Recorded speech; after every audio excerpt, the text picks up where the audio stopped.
Ubud hari ini.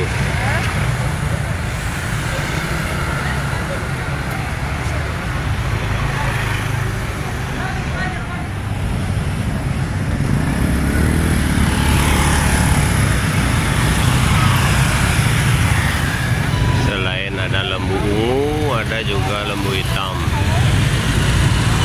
dan juga singa sana. Lembu ungu berdampingan dengan lembu hitam.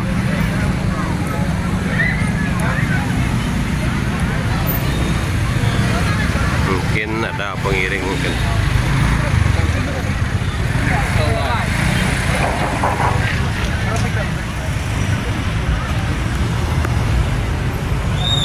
Ini menjelang Plebon besok.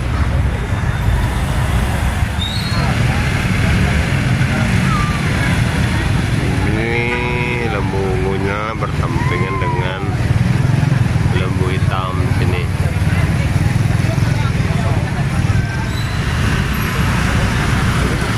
Bade Plebon Cokorda Bagusandaka. Ini lembu Plebon Cokorda Bagusandaka, lembunya ungu dan lembu hitam.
Ini juga ada satu singa merah.